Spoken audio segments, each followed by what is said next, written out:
আমরা আজকে বাংলাদেশের ফুসফুস নিয়ে কথা বলবো।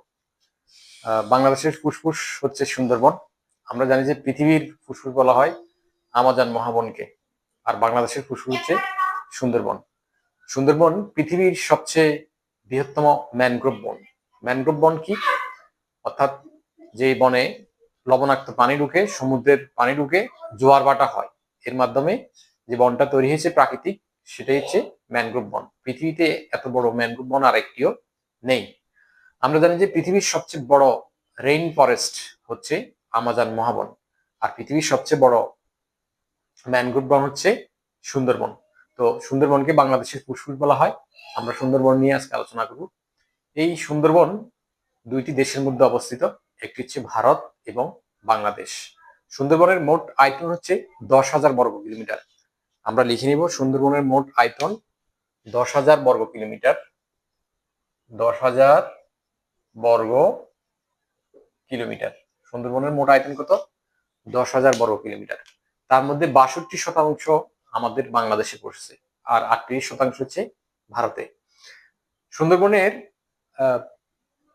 যে সীমানাটা আমরা একটু দেখি, ভৌগোলিক যে অবস্থানটা সুন্দরবনের, এই হচ্ছে আমাদের সুন্দরবনের অবস্থান। এটার পশ্চিমে হচ্ছে ভারতের অংশটা, এবং পূর্বে পশ্চিম সীমান্তে ভারতের যে অংশটা, ভারতের অংশের সাথে বাংলাদেশ অংশের ভাগ হয়েছে রায়মঙ্গল নদী এবং হাড়িয়াভাঙ্গা নদীর মাধ্যমে। আর যদি পূর্ব পশ্চিমে আমরা হিসাব করি, এই যে পূর্ব দিক আর হচ্ছে পশ্চিম দিক, যদি ভারতের অংশ সহ ধরি, তাহলে ভারতের হুগলি নদী হচ্ছে এই সুন্দরবনের পশ্চিমের শেষ সীমান্ত, আর বাংলাদেশের বলেশ্বর নদী বা হরিণঘাটা নদী হচ্ছে পূর্ব সীমান্ত। এর মাঝে হচ্ছে সুন্দরবনের অবস্থান। তো বাংলাদেশে 5টি জেলার মধ্যে সুন্দরবনের অবস্থান।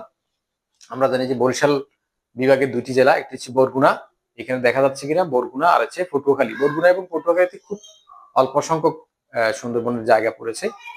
আর খুলনা জেলায় হচ্ছে, খুলনা বিভাগে হচ্ছে 3টি জেলা, খুলনা, সাতক্ষীরা এবং বাগেরহাট।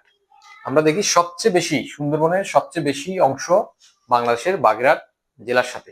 একটা প্রশ্ন প্রায় চলে আসে যে সুন্দরবনের বাংলাদেশের কোন জেলার সাথে সুন্দরবনের সম্পর্ক আছে অথবা কোন জেলার সাথে নেই। তো এই ক্ষেত্রে 5টি জেলা আমরা মনে রাখবো। বরিশাল বিভাগের 2টি, বরগুনা, পটুয়াখালী, আর খুলনা বিভাগের হচ্ছে 3টি, খুলনা, বাগেরহাট, সাতক্ষীরা। তবে এককভাবে যদি বলা হয় যে সুন্দরবন বাংলাদেশের কোন জেলায় সবচেয়ে বেশি অংশ পড়েছে, সেটা হবে বাগেরহাট। সুন্দরবন, যদি সুন্দরবনের মধ্যে অসংখ্য নদী, অসংখ্য দ্বীপ আছে, প্রায় 210টির মতো দ্বীপ আছে। তার মধ্যে যদি বলা হয় যে সুন্দরবন কোন নদীর তীরে অবস্থিত, তাহলে আমরা লিখব সুন্দরবন হচ্ছে শিবসা নদীর তীরে অবস্থিত। শিবসা, সুন্দরবন হচ্ছে শিবসা নদীর তীরে অবস্থিত। সুন্দরবনের গঠনটা হয়েছে কিভাবে? গঙ্গা, মেঘনা ও ব্রহ্মপুত্রের পলি দ্বারা। অর্থাৎ সুন্দরবন যে মোহনায় তৈরি হয়েছে, 3 নদীর মোহনা, সেটা হচ্ছে গঙ্গা, মেঘনা এবং ব্রহ্মপুত্রের যে মোহনা। সেই মোহনা, আমরা গঙ্গাকে বাংলাদেশ অংশে পরে পদ্মা বলা হয়ে থাকে। গঙ্গা, মেঘনা এবং ব্রহ্মপুত্রের পলি দ্বারা মূলত এই সুন্দরবন তৈরি হয়েছে। সুন্দরবনের মধ্যে অসংখ্য নদী আছে, অসংখ্য খাল, অসংখ্য বদ্ধ জলাশয় আছে এবং খাল আছে। তার মধ্যে যদি এককভাবে বলা হয় কোন নদীর তীরে সুন্দরবন, তাহলে সুন্দরবন হচ্ছে শিবসা নদীর তীরে। টোটাল এর আয়তন হচ্ছে 10,000 বর্গ কিলোমিটার। যদিও ব্রিটিশরা যখন এটার সার্ভে করছিল, তখন প্রায় 17,000 বর্গ কিলোমিটার ছিল। আস্তে আস্তে এর আয়তন কমে যাচ্ছে। তাহলে সুন্দরবন হচ্ছে মেঘনা, গঙ্গা ও ব্রহ্মপুত্রের মোহনায় বা পলি দ্বারা গঠিত। সুন্দরবনের 3টি গুরুত্বপূর্ণ পয়েন্ট আছে, আমরা লিখে নিয়ে, সেটা হিরন পয়েন্ট, টাইগার পয়েন্ট, আর হচ্ছে জাফর পয়েন্ট। আমরা জানি সুন্দরবনে রয়্যাল বেঙ্গল টাইগার আছে। রয়্যাল বেঙ্গল টাইগারের জন্য খুবই বিখ্যাত সুন্দরবন। সুন্দরবনের ভারতীয় অংশ রয়্যাল বেঙ্গল টাইগার আছে, বাংলাদেশ অংশ রয়্যাল বেঙ্গল টাইগার আছে। তো এই ভারতের এবং বাংলাদেশের উভয় দেশেরই জাতীয় পশু হচ্ছে রয়্যাল বেঙ্গল টাইগার। বাংলাদেশেরও জাতীয় পশু রয়্যাল বেঙ্গল টাইগার এবং ভারতেরও জাতীয় পশু রয়্যাল বেঙ্গল টাইগার। তাহলে স্বভাবত আমরা মনে রাখবো টাইগার পয়েন্ট অবশ্যই সুন্দরবন, যেখানে টাইগার আছে সেখানে অবশ্যই হরিণ আছে খাদ্য হিসেবে। তাহলে হিরন পয়েন্টও সুন্দরবনে। আর হচ্ছে জাফর পয়েন্ট, 3টা point, Jafar point, tiger point আর হিরন পয়েন্ট। আমরা বলতে পারবো কিনা যে আমাদের এলিফ্যান্ট পয়েন্ট কোথায়? এলিফ্যান্ট পয়েন্ট, এলিফ্যান্ট পয়েন্ট, হ্যাঁ, এলিফ্যান্ট পয়েন্ট সুন্দরবনে নয়, কারণ সুন্দরবনে এলিফ্যান্ট নাই। এলিফ্যান্ট পয়েন্ট হচ্ছে এলিফ্যান্ট এলিফ্যান্ট পয়েন্ট কোথায়? এটা হলো কক্সবাজার। কক্সবাজার, এলিফ্যান্ট পয়েন্ট হচ্ছে কক্সবাজার। তাহলে আমরা মনে রাখার চেষ্টা করবো এলিফ্যান্ট পয়েন্ট কোথায়? কক্সবাজার। সুন্দরবনকে 1992 সালে রামসার সাইট, 1992 সালে রামসার সাইট এটাকে তালিকাভুক্ত করে রামসার সাইট হিসেবে ঘোষণা করে এবং 1997 সালে ইউনেস্কো 1997 সালে ইউনেস্কো বিশ্ব ঐতিহ্য হিসেবে ওয়ার্ল্ড হেরিটেজ সাইট হিসেবে এটাকে ঘোষণা করে। রামসার সাইট ঘোষণা করেছে, রামসার সাইট হিসেবে ঘোষণা করে 1992 সালের 21 মে, আর ইউনেস্কো ঘোষণা করে 1997 সালে। এখানে আমরা একটা কথা দেখবো, সুন্দরবনের ভারতীয় যে অংশটুকু, ভারতীয় অংশটুকুকে বিশ্ব ঐতিহ্য হিসেবে ঘোষণা করছে 1987 সালে। ভারতীয় সুন্দরবনের ভারতীয় যে অংশটুকু, সুন্দরবনের ভারতীয় অংশটুকুকে ইউনেস্কো বিশ্ব ঐতিহ্য হিসেবে ঘোষণা করছে 1987 সালে, আর বাংলাদেশ অংশকে ইউনেস্কো বিশ্ব ঐতিহ্য হিসেবে ঘোষণা করছে 1997 সালে। এরপরে তথ্য আমরা দেখি, সুন্দরবনকে ব্রিটিশ সরকার যখন আমাদের এই ভারতবর্ষে শাসন করছে তখন তারা এটাকে সংরক্ষিত বন হিসেবে ঘোষণা করছে 1875 থেকে 76 সালে। 1875-76 সালে সুন্দরবন ছিল একটি সংরক্ষিত বন এবং আইইউসিএন সুন্দরবনকে প্রোটেক্টেড এরিয়া হিসেবে ঘোষণা করছে। আইইউসিএন এবং WWF সুন্দরবন নিয়ে কাজ করে। WWF এই দুইটা প্রতিষ্ঠান সুন্দরবনের জীববৈচিত্র্য, গাছপালা, উদ্ভিদ বৃক্ষ এবং প্রাণীদের নিয়ে কাজ করে, বিলুপ্তপ্রায় প্রাণী নিয়ে কাজ করে। তারা এই সুন্দরবনকে প্রোটেক্টেড এরিয়া হিসেবে ঘোষণা করছে। আমরা কি বলতে পারি সুন্দরবনে এখন রয়্যাল বেঙ্গল টাইগার কয়টা আছে? সর্বশেষ জরিপে দেখা গেছে সুন্দরবনে 125টি টাইগার আছে। সুন্দরবনে 125টি বর্তমানে টাইগার আছে। আর এই যে সুন্দরবন কোন জেলার সাথে জড়িত অথবা কোন জেলার সুন্দরবনের সাথে জড়িত, এই একটা প্রশ্ন আসে, সবাই এটা বলে যায়। এটা আমরা একটু একটা কৌশল করলে মনে রাখতে পারবো। আমরা লিখতে পারি যে সুন্দরবনের বাঘ সাঁতারে খুব পটু। আমরা এরকম লিখতে পারি, সুন্দর বনের বাঘ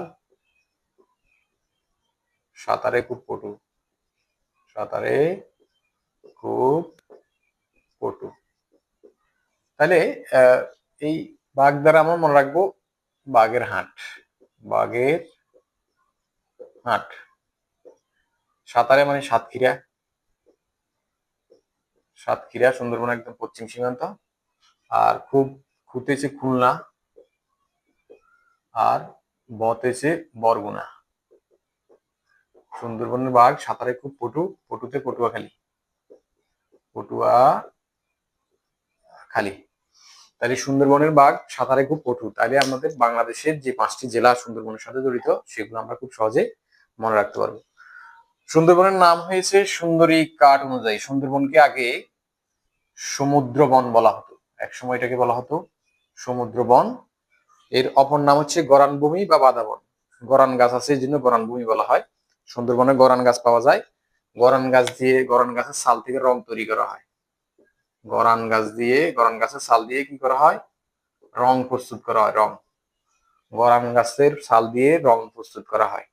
তাহলে এই জন্য সুন্দরবনের আরেকটা নাম হচ্ছে গরান বনভূমি। সুন্দরী গাছের জন্য সুন্দরবন এত নামকরণ করা হয়েছে। সুন্দরী গাছ অনেক লম্বা হয়, 40 থেকে 60 ফিট পর্যন্ত লম্বা হয়ে থাকে। সুন্দরবনের প্রধান বৃক্ষ সুন্দরী, গোলপাতা, গরান, গেওয়া, কেওড়া ও দুন্দুল। দুন্দুল দিয়ে হচ্ছে পেন্সিল তৈরি করা হয়। আমরা লিখছি দুন্দুল কাঠ দিয়ে পেন্সিল তৈরি করা হয়।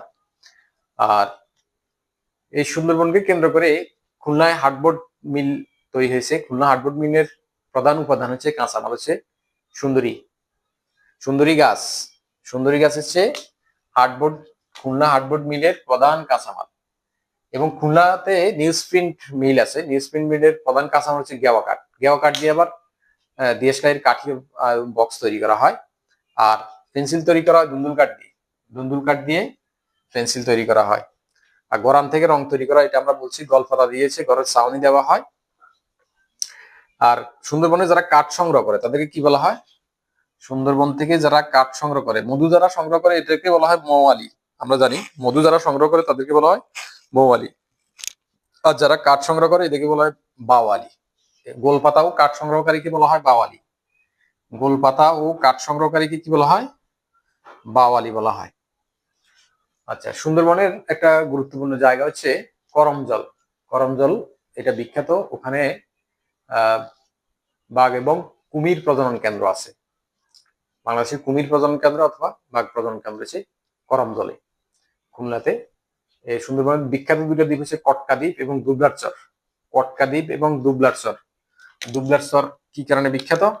দুবলার চর হচ্ছে ওখানে শুটকি শুকানো হয়, শুটকি মাছ শুকানো হয় দুবলার চর, এবং সেখানে দুবলার চর বা দুবলার দ্বীপে সেখানে হিন্দুদের একটা তীর্থস্থান আছে। হিন্দুদের তীর্থস্থান আছে, সেখানে রাস উৎসব হয়। রাস উৎসব হয় তীর্থস্থানে দুবলার চরে। সুন্দরবনের বাঘ বনানোর দুইটি পদ্ধতি, একটা হচ্ছে ক্যামেরা ট্র্যাপিং পদ্ধতি, আর একটা হচ্ছে পাগমার্ক। পাগমার্ক পদ্ধতিতে আগে ছিল, ফাঁয়ে চাপ দিয়ে সেটা করতো। বর্তমানে যেটা চলছে সেটার নাম হচ্ছে ক্যামেরা ট্র্যাপিং পদ্ধতি। সুন্দরবনের বাঘ গণনার পদ্ধতি দুইটা। আর বর্তমানে বাঘ আছে 125টি, আমরা বললাম।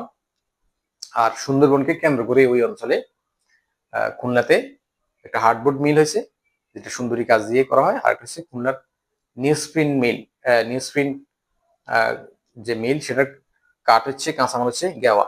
সুন্দরবনের বাঘের শিকারে মৌয়ালিরা আহত হয় আমরা জানি, আর নিহত হয়। বাঘ বিধবা আছে সুন্দরবন অঞ্চলে অনেকে। তো সেখানে এই বাঘদেরকে এই টাইগার নিধনের জন্য একজন লোক বিখ্যাত, তার নাম হচ্ছে পচাবদি গাজী। পচাবদি গাজী, আমরা এটা লিখবো। পচাবদি গাজী কেন বিখ্যাত?